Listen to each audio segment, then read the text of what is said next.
ശ്രീ ഗുരുവായൂരപ്പാ ശരണം. ശ്രീ ലളിതാംബികായി നമ. 18-ാം അധ്യായത്തില് തുളസിയും ശംഖചൂഡനും തമ്മിലുള്ള സംഭാഷണമാണ് കേൾക്കേണ്ടത്. നമുക്കത് കേൾക്കാം. ധർമ്മധ്വജന്റെ പുത്രിയായ നവയൗവന സമ്പന്നയായ അതിസുന്ദരിയാണ് കേട്ടോ.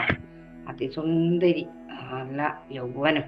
സുഖമായി മെത്തേൽ കിടന്നുറങ്ങി. എന്നിട്ടോ ഉറങ്ങിയിട്ടെന്ത കാര്യം? അവളിൽ പഞ്ചസായകൻ പൂവൻ പെറിയാൻ തുടങ്ങി.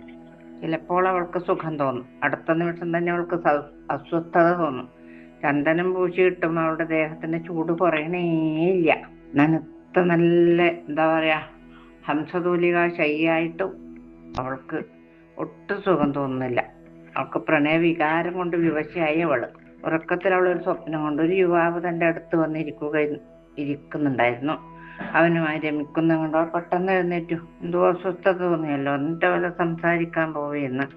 അല്ലയോ പ്രാണനാഥ, എവിടേക്കാണ് പോകുന്നത് എന്ന് ചോദിച്ചു. ഉണർന്നപ്പോഴാണ് സ്വപ്നമാണെന്ന് കണ്ടത്. ഉറക്കത്തിൽ നമ്മൾ അങ്ങനെ എന്തൊക്കെയോ കാണുമല്ലോ. ഉണർന്ന് നോക്കുമ്പോഴത്തേക്ക് അതൊക്കെ അപ്പോഴാണ് ചില സമയത്ത് അയ്യേ ഇത്ര സമയം കണ്ടത് എന്തായിരുന്നു എന്നൊക്കെ തോന്നാറ് പതിവുണ്ടല്ലോ. അപ്പോ ശംഖചൂഡൻ എന്ന ദാനവൻ പുഷ്കര തീർത്ഥത്തിൽ വെച്ച് ജൈഗിഷവ്യമുനിയിൽ നിന്ന് കൃഷ്ണമന്ത്രം ഉപദേശം വാങ്ങി. മഹർഷിയുടെ പേര് കേട്ടോ, ജൈഗിഷവ്യ എന്തെന്നതല്ലോ. ഉപദേശം വാങ്ങി സിദ്ധി വരുത്തിയ കൃഷ്ണഭക്തനായിരുന്നു ഈ ശംഖചൂഡൻ. അദ്ദേഹം ഭഗവാന്റെ കവചം കഴുത്തിൽ അണിഞ്ഞ് ബ്രഹ്മാവിൽ നിന്ന് ആഗ്രഹിച്ച വരവും വാങ്ങി ബ്രഹ്മാവിന്റെ ഉപദേശപ്രകാരം ബദരികാശ്രമത്തിലെത്തി. പൗരുഷവും കാമദേവന്റെ സ്വരൂപത്തോടും കൂടി യുവാവിനെ തുളസി കണ്ടു. പക്ഷെ രാക്ഷസനാണെങ്കിലും അതിസുന്ദരനാണ്, നല്ല പൗരുഷമുള്ള ആളാണ്. ചന്ദ്രനെ പോലെയുള്ള മുഖം, വെളുത്ത ചമ്പകപ്പൂവിന്റെ നിറമാണ്. രത്നകുണ്ടലങ്ങളും ധരിച്ച് വിമാനത്തിൽ തന്റെ അടുത്ത് വന്നിറങ്ങിയ ആ സുന്ദരരൂപനെ വസ്ത്രാഞ്ചലം കൊണ്ട് മുഖം മറച്ച് പ്രേമാതുരിയായി അവൾ നോക്കി നിന്നു. തുളസി ഒട്ടും മോശമല്ലട്ടോ, അതീവ സുന്ദരിയായിരുന്നു. ശരശ്ചന്ദ്രന്റെ കാന്തിയെ വെല്ലുന്ന മുഖത്തോടുകൂടി രത്നങ്ങൾ പതിച്ച പാദസരത്തിന്റെ ശബ്ദവും പുറപ്പെടുവിച്ചുകൊണ്ട് നമ്രമുഖിയായി നിൽക്കുന്ന ആ സുന്ദരാംഗിയെ കണ്ട് ശംഖചൂഡനും പ്രണയവിവശനായി എന്ന് പറയാം. അവൻ പതുക്കെ അവളുടെ അടുത്ത് വന്ന് ചോദിച്ചു, ഹേ സുന്ദരി, നീ ആരുടെ മകളാണെടോ? സ്ത്രീകളിൽ മാണിക്യം തന്നെയാണ് കേട്ടോ നീ. എന്റെ സൗന്ദര്യത്തിൽ ഞാൻ ആകൃഷ്ടയായിരിക്കുന്നു. ഞാൻ നിന്റെ ദാസനാണ് എന്ന് പറഞ്ഞു. അപ്പൊ ശംഖചൂഡന്റെ വാക്കുകൾ കേട്ട് ലജ്ജയോടെ തുളസി പറഞ്ഞു, ഞാൻ ധർമ്മധ്വജന്റെ മകളാണ്, തപസ്സിനായി ഇങ്ങോട്ട് വന്നതാണ്. അങ്ങ് ആരാണ്?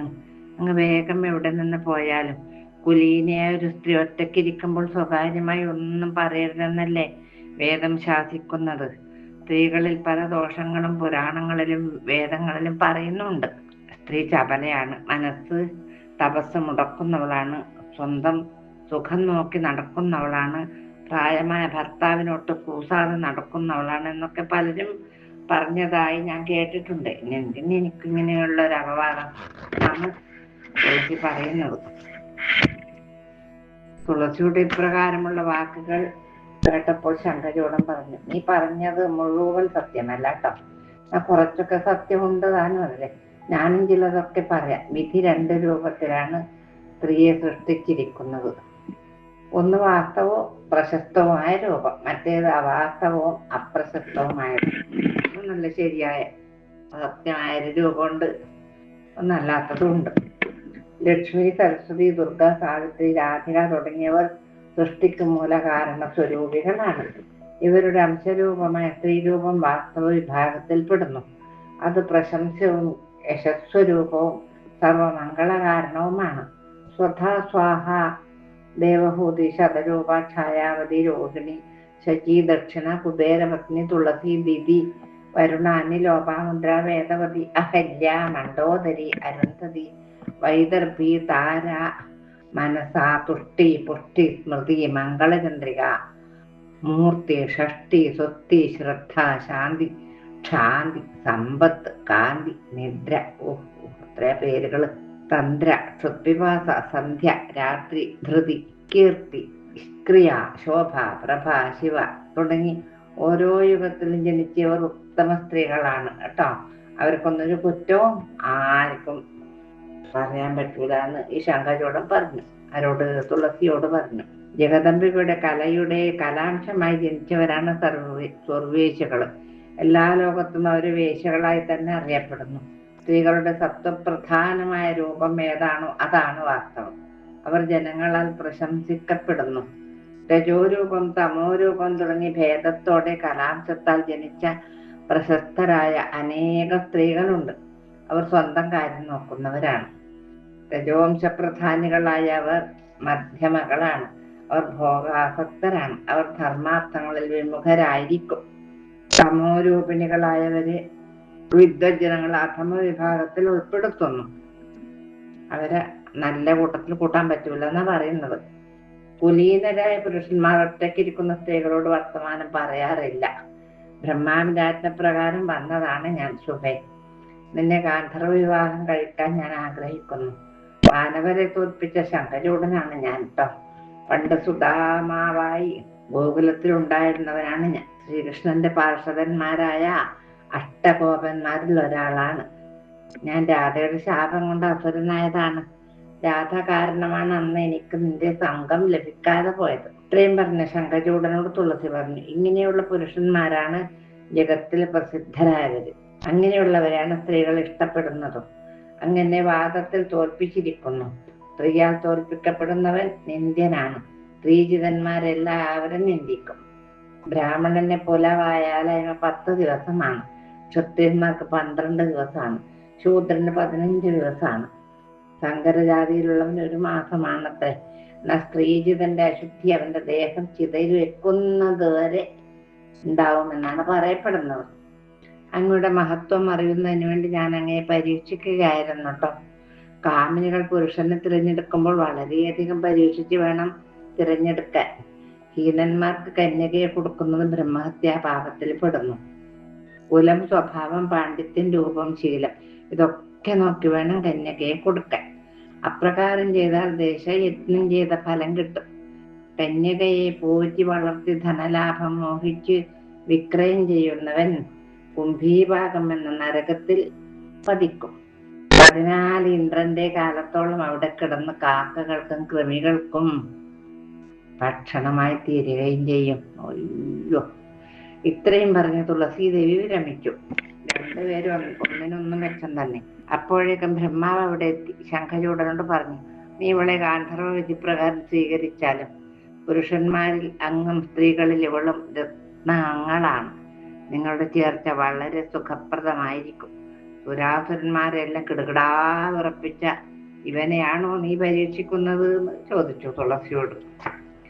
അപ്പൊ ലക്ഷ്മി ദേവിക്ക് വിഷ്ണുവിനെ പോലെയും, ഉമ്മക്ക് ശിവനെ പോലെയും, ഭൂമിക്ക് വരാഹത്തിനെ പോലെയും, ദമയന്തിക്ക് നളനെ പോലെയും, അനസൂയക്ക് അത്രിയെ പോലെയും, രോഹിണിക്ക് ചന്ദ്രനെ പോലെയും, രതിക്ക് കാമദേവനെ പോലെയും പോരാ, അരുന്ധതിക്ക് കശ്യപനെ പോലെയും, കർത്തവന് ദേവഹൂതിയെ പോലെയും, വസിഷ്ഠൻ അരുന്ധതിയെ പോലെയും, ഹുദാശന് സ്വാഹയെ പോലെയും, ഇന്ദ്രന് ശചീദേവിയെ പോലെയും, ഗണേശന് പുഷ്ടിയെ പോലെയും, ധർമ്മന് മൂർത്തിയെ പോലെയും, സ്കന്ദനെ ദേവസേനയെ പോലെയും നിങ്ങൾ അന്യോന്യം പ്രേമത്തോടുകൂടി വാഴുക. ഓ, എത്രയാളെയാണ് ഉപമിച്ചത്. പിന്നീട് നിനക്ക് ഗോലോകത്തിൽ കൃഷ്ണനുമായി വീണ്ടും ചേർന്ന് വാഴാം. പിന്നീട് വൈകുണ്ഠത്തിൽ വിഷ്ണുവിനോട് കൂടിയും വാഴാം. ഇങ്ങനെ ആര് പറഞ്ഞു? ബ്രഹ്മാവ് പറഞ്ഞു. ഇപ്പൊ അടുത്ത ഭാഗം ഇവരുടെ വിവാഹമാണ് കേട്ടോ. തുളസി ശംഖചൂഡ വിവാഹം. വളരെ മനോഹരമായ ആഖ്യാനമാണ് അങ്ങിപ്പോൾ പറഞ്ഞിരുന്നത്. ആര് പറയുന്നു? ശ്രീനാരദ മഹർഷി. ശ്രീനാരായണ മഹർഷിയോട് പറയാണ്, എത്ര കേട്ടിട്ടും മതിയായി എന്ന് തോന്നുന്നതേയില്ല ഋഷി. ബാക്കി ഭാഗങ്ങൾ പറഞ്ഞു തന്നാൽ. പുതിയ ദാമ്പത്യത്തിലേക്ക് പ്രവേശിച്ച തുളസീദേവിക്കും ശംഖചൂഡനും മംഗളം നേർന്നുകൊണ്ട് ബ്രഹ്മാവ് സത്യലോകത്തേക്ക് പോയി. അവരുടെ വിവാഹ സമയത്ത് ആകാശത്ത് നിന്ന് പുഷ്പവൃഷ്ടിയും ദുന്ദുഭി ഘോഷങ്ങളും മുഴങ്ങി. ശംഖചൂഡൻ തുളസിയോടുകൂടി സന്തോഷമായി ദാമ്പത്യ സുഖം അനുഭവിച്ചു എന്ന് പറയാം. അവർ ആനന്ദ സമുദ്രത്തിൽ ആറാടി. കാമകലകളിൽ വിദഗ്ധനായ ശംഖചൂഡൻ തന്റെ പ്രണയിനി വളരെയധികം രസിപ്പിച്ചു. അവൾ പുതിയ പുഷ്പങ്ങളും സുഗന്ധ കുറിക്കൂട്ടുകളും ചേർത്ത് തന്റെ പ്രാണവല്ലഭനെ സന്തോഷിപ്പിച്ചു. അവൾ തന്റെ പ്രിയതമന്റെ ദേഹത്തിൽ സുഗന്ധമുള്ള കളഭം പൂശിക്കൊടുക്കും. അമൂല്യ രത്നങ്ങൾ കൊണ്ടുള്ള ആഭരണങ്ങളും മറ്റും ചാർത്തിച്ചും അവൾ അവനെ തന്നെ നോക്കി കണ്ണിമക്കാതെ നിൽക്കും. ചില സമയത്ത് അവർ ആരാമത്തിൽ നദീതീരത്തും ആടിപ്പാടി വിഹരിച്ചു. എല്ലാവർക്കും അസൂയ തോന്നും വിധത്തിൽ അവർ രതിക്രീഡകളിൽ ആസക്തരാവുകയും ചെയ്തു. വരുണൻ ഭയപ്പെട്ടു കൊടുത്ത ആഭരണങ്ങളും പട്ടുവസ്ത്രങ്ങളും ശംഖചൂഡൻ തന്റെ കാമിനിക്ക് നൽകി. ശംഖചൂഡന് സ്വാഹ കൊടുത്ത പാദസരവും ഛായ കൊടുത്ത തോൾവളകളും രോഹിണി കൊടുത്ത രത്നകുണ്ടലങ്ങളും രതി കൊടുത്ത കൈവളകളും മോതിരങ്ങളും വിശ്വകർമാവ് കൊടുത്ത ശംഖും എല്ലാവർക്കും മേടിച്ചിട്ട് കൊടുത്തതാണ്. മനോഹരമായ പത്മരാഗങ്ങൾ മിന്നുന്ന പൂമ്പട്ട് മെത്തയും ശംഖചൂഡൻ തന്റെ പ്രിയതമക്ക് നൽകി. അവൻ അവളെ വിശേഷപ്പെട്ട ആഭരണങ്ങൾ ചാർത്തിച്ച് ആ സൗന്ദര്യ ധോരണിയിൽ മുങ്ങി എല്ലാം മറന്നു നിന്നു. അങ്ങനെയാണ് അവരുടെ ദാമ്പത്യം ഉണ്ടായത്. ശംഖചൂഡൻ തുളസിയുടെ നെറ്റിയിൽ പൊട്ടും ചന്ദനവും തൊട്ടുകൊടുത്തു.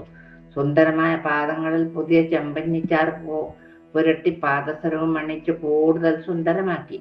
സുന്ദരമായ തളിര് പോലുള്ള അവളുടെ പാദങ്ങൾ തന്റെ മാറോടണച്ച് ശംഖചൂഡൻ പറഞ്ഞു, ഞാൻ നിന്റെ ദാസനാണ് പ്രിയേ എന്ന് പറയടക്ക്. അവർ അടുത്ത പ്രദേശങ്ങളിലുള്ള ഉദ്യാനങ്ങളിലും കടൽ തീരത്തും പർവ്വത പ്രാന്തങ്ങളിലും ചുറ്റി സഞ്ചരിച്ച് മധുവിധു ആഘോഷിച്ചു. തണുത്ത കാറ്റ് വീശുന്ന പുഷ്പഭദ്ര നദീതടത്തിൽ പോയിരുന്ന് നർമ്മസല്ലാപങ്ങളിൽ മുഴുകി. കാഞ്ചനാദ്രി, കാഞ്ചീവനം, കിഞ്ചലകം, കഞ്ചുകം, കാഞ്ചനാകരം തുടങ്ങിയ സ്ഥലങ്ങളിൽ പോയിരുന്ന് പ്രേമസല്ലാപങ്ങളിൽ മുഴുകി. ഇങ്ങനെയൊരു ദാമ്പത്യ ബന്ധം ഉണ്ടായിട്ടില്ല എന്ന് പറയും കാണുന്നവരൊക്കെ. അത്രമാത്രം ദൃഢമായിരുന്നു അവരുടെ ദാമ്പത്യം. ഒരു മന്വന്തരം മുഴുവൻ ശംഖചൂഡൻ രാജ്യം ഭംഗിയായി ഭരിച്ചു. സുരന്മാരെയും ഗന്ധർവന്മാരെയും അസുരന്മാരെയും രക്ഷകിന്നരന്മാരെയും തന്റെ വരുതിയിൽ നിർത്തി. അധികാരം നഷ്ടപ്പെട്ടത് കൊണ്ട് ദേവന്മാർ വളരെയധികം കഷ്ടത്തിലായി. എല്ലാം ഇയാള് പിടിച്ചെടുത്തില്ലേ. ദേവന്മാർ എല്ലാവരും കൂടി ബ്രഹ്മസഭയിലെത്തി. സങ്കടം ഉണർത്തിച്ചു. അവര് പിന്നെന്ത് ചെയ്യും? അവർക്കതേലെ പറ്റൂലൂ. ബ്രഹ്മദേവൻ മഹാദേവനെയും കുട്ടി മോക്ഷത്തിന്റെ കവാടമായ വൈകുണ്ഠത്തിലെത്തി. ഇതാണ് സൂത്രം. അവിടെ ശംഖചക്ര ഗദാ പത്മധാരികളായ ദ്വാരപാലകന്മാരെ കണ്ടു. അവരോട് സമ്മതവും വാങ്ങി ചതുർമുഖനും പരിവാരങ്ങളും ഗോപുരവാതിൽ കടന്നു. 16 ഗോപുര കവാടങ്ങളും കടന്നവർ ഭഗവാന്റെ സഭയിലെത്തി. ഇത്രയൊക്കെ ഗോപുരമുണ്ട്. ഭഗവാന്റെ അടുത്തേക്ക് എത്തണ വേഗം അങ്ങോട്ട് കയറി പോകാൻ പറ്റൂല. ഓരോരോ ഗോപുരം കടന്നു വേണം നമ്മളെ ഭഗവാനെ കാണണമെങ്കിൽ. സഭയിലുണ്ടായിരുന്ന ഋഷീശ്വരന്മാരെല്ലാം വിഷ്ണുരൂപികളും കൗസ്തുഭം തുടങ്ങിയ രത്നാഭരണങ്ങൾ ചാർത്തിയവരായിരുന്നു. ഋഷീശ്വരന്മാര് ഒന്നും വേണ്ട, രുദ്രാക്ഷമാല മാത്രം ഇട്ട് നടക്കുന്നവര് അവിടെ എത്തുമ്പോ എങ്ങനെയായി? മനോഹരമായ ആ സഭ വൈരക്കല്ലുകളെ കൊണ്ടും പലവിധ വിശേഷപ്പെട്ട രത്നങ്ങളെ കൊണ്ടും അലങ്കരിച്ചിരുന്നു. എല്ലാ ഭാഗത്തും നീല കണ്ണാടികൾ പതിച്ച് മനോഹരമാക്കിയിരുന്നു. സോപാനം ചെമന്തക രത്നം കൊണ്ടാണ് പണിയിച്ചിരിക്കുന്നത്. തൂണുകളിലെ രത്നത്തിന്റെ പ്രഭ കണ്ണാടികളിൽ പതിച്ച് അവിടെ ആകെ നക്ഷത്രങ്ങൾ ഉദിച്ചതാണോ സംശയം ജനിപ്പിച്ചു. നക്ഷത്രം ഉദിച്ചതാണോ? മാതിരി ഒരു നിലാവ് പോലുള്ള ഒരു പ്രകാശം. രത്നം പതിച്ച കുംഭങ്ങളിൽ സുഗന്ധപുഷ്പമായ പാരിജാതങ്ങൾ വെച്ചതിനാൽ അവിടെ ആകെ സുഗന്ധപൂരിതമായിരുന്നു. അവിടെ വൈകുണ്ഠത്തില് വിദ്യാധൃഷ്ടികളുടെ നൃത്തവും ഗന്ധർവന്മാരുടെ സംഗീതവും നടക്കുന്ന സഭയിലേക്കാണ് ഇവര് പോയത്. ആരൊക്കെ? ബ്രഹ്മാവും മഹാദേവനും ദേവന്മാരും. ആ സഭയിൽ നക്ഷത്രങ്ങൾക്കിടയിൽ ചന്ദ്രനെ പോലെ ശ്രീഹരി ഇളങ്ങി. രത്നസിംഹാസനത്തിൽ രത്നാഭരണങ്ങൾ ചാർത്തി സുഗന്ധചന്ദനം ലേപനം ചെയ്ത് വനമാല അണിഞ്ഞ് ശംഖചക്ര ഗദാപത്മങ്ങളും കൈകളിലേന്തി തന്റെ മുമ്പിൽ നൃത്തമാടുന്ന സുന്ദരികളെ നോക്കി പുഞ്ചിരിച്ചുകൊണ്ട് രമ കൊടുത്ത താമ്പൂലവും വായിലിട്ട് ചെറു പുഞ്ചിരി തൂകുന്ന രമാരമണനെ അവർ കണ്ടു. ശ്രേഷ്ഠതമനായ വിഷ്ണുവിനെല്ലാവരും നമസ്കരിച്ച് സ്തുതിച്ചു. ബ്രഹ്മാവ് ദേവന്മാരുടെ സങ്കടങ്ങളെല്ലാം ശ്രീഹരിയെ അറിയിച്ചു. ഭഗവാൻ പറഞ്ഞു, ശംഖചൂഡന്റെ വർത്തമാനങ്ങളൊക്കെ എനിക്കറിയാം. അവൻ എൻ്റെ ഏറ്റവും പ്രിയപ്പെട്ട പാർഷദന്മാരിൽ ഒരാളായിരുന്നു. ഭൂലോക ചരിത്രം പാപത്തെ തീർക്കുന്നതാണ്. ശംഖചൂഡന്റെ പൂർവവൃത്താന്തം ഞാൻ പറയാം. എന്താണെന്ന് വെച്ചാല്, എന്റെ പാർഷദന്മാരിൽ ഉത്തമനായിരുന്നു സുദാമാവ്. രാധയുടെ ശാപം കൊണ്ട് അസുരനായി ജനിക്കേണ്ടി വന്നു അവന്. ഞാനൊരു ദിവസം വിരജയുമായി രാസമണ്ഡലത്തിലേക്ക് പോയി. ആ വിവരം തോഴിമാർ മുഖേന രാധ അറിഞ്ഞ് ക്രോധാകുലയായി. എന്നിട്ട് രാസമണ്ഡലത്തിലേക്ക് ഓടി വന്നു. അപ്പോഴേക്കും വിരജ നദിയായി മാറി. പേടിച്ചിട്ട് ഞാൻ തൽക്കാലം അവിടെ നിന്ന് മറയുകയും ചെയ്തു. പിന്നീട് ഒരു ദിവസം ഞാൻ സുധാമാവിനോടൊപ്പം ഇരിക്കുമ്പോൾ രാധ വന്ന് എന്നെ കാലശലായി ശകാരിച്ചു. അത് കണ്ട് സഹിക്കാതെ സുധാമാവ് എന്റെ മുമ്പിൽ വെച്ച് ഭഗവാനെ പറയുമ്പോ പിന്നെ ഇഷ്ടപ്പെടുക. അപ്പോ ശകാരിച്ചു. ഇത് കേട്ട് ദേഷ്യം വന്ന രാധ അവനെ പുറത്താക്കാൻ കൽപ്പന കൊടുത്തു. അവരുടെ പക്ഷത്ത് ധാരാളം സഖീജനങ്ങൾ ഉണ്ടായിരുന്നു. രാധാദേവി ഇങ്ങനെ പറഞ്ഞ് ഇവനെ വെച്ച് ഇടാന്ന് ഇല്ല വിചാരായി അവർക്ക്.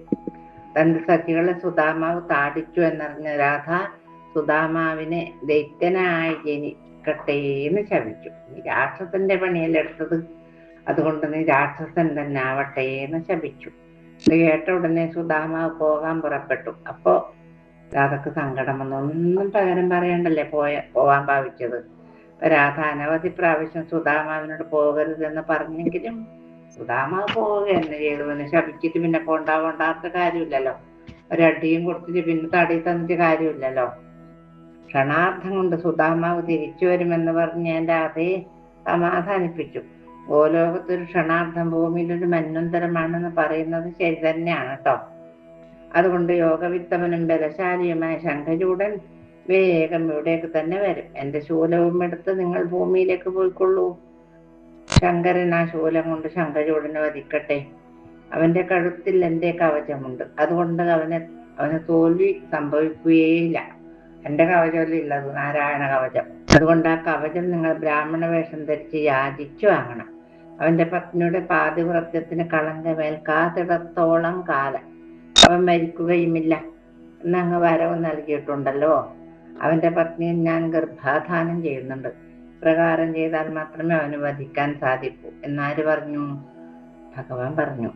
പിന്നീട് ദേഹം ഉപേക്ഷിച്ചവൾ എന്റെ പത്നിയായി തീരും. ഇത്രയും പറഞ്ഞ് ശ്രീഹരി ശൂലമെടുത്ത് ശിവന്റെ കയ്യിൽ കൊടുക്കുകയും അവിടെ നിന്ന് മറയുകയും ചെയ്തു. ബ്രഹ്മരുദ്രന്മാരും ദേവന്മാരും ഭാരതഭൂമിയിലേക്ക് പോരുകയും ചെയ്തു. അത്രയുമാണ് ഇന്നത്തെ കഥാഭാഗം. ഇനി നാളെ ശങ്കചൂടനും ദേവന്മാരും തമ്മിലുള്ള പൊരിഞ്ഞ യുദ്ധമാണ് നമുക്ക് കേൾക്കാനുള്ളത്. അത് നാളെ കേൾക്കാം. ഇന്നത്തെ ഭാഗം ഭഗവത്പാദങ്ങൾ സമർപ്പിക്കാം. കായേന വാചാ മനസേന്ദ്രിയേർവാ ബുദ്ധ്യാത്മനാ വാ പ്രകൃതേ സ്വഭാവാത് കരോമി യദ്യത് സകലം പരസ്മൈ നാരായണായേതി സമർപ്പയാമി.